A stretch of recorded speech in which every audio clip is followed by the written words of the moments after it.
See that you do not despise one of these little ones.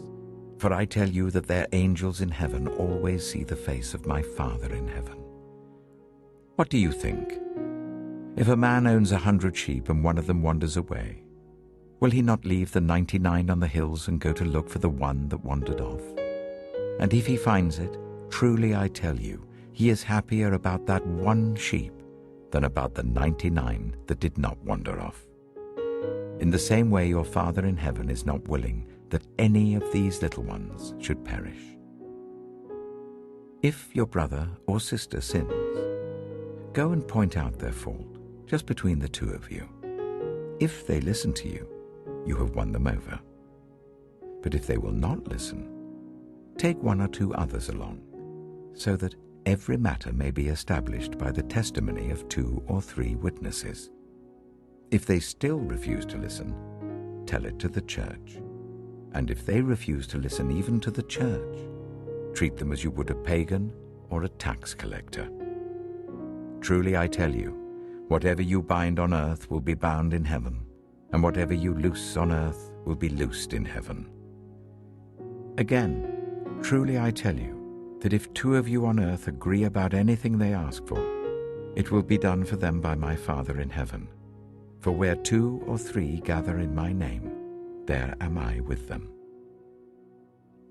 Then Peter came to Jesus and asked, Lord, how many times shall I forgive my brother or sister who sins against me?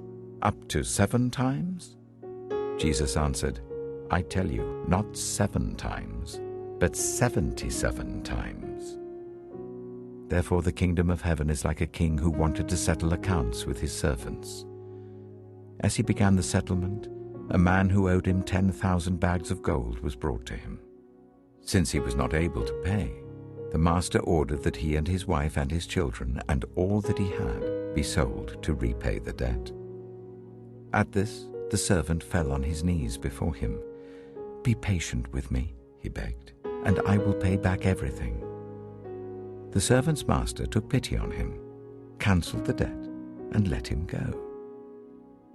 But when that servant went out, he found one of his fellow servants who owed him 100 silver coins.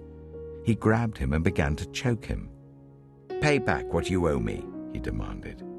His fellow servant fell to his knees and begged him, Be patient with me, and I will pay it back.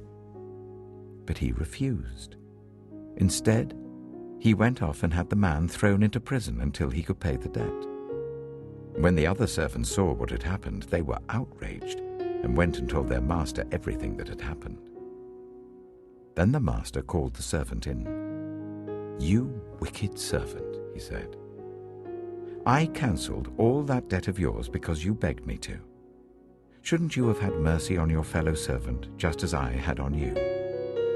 In anger, his master handed him over to the jailers to be tortured until he should pay back all he owed. This is how my heavenly Father will treat each of you unless you forgive your brother or sister from your heart.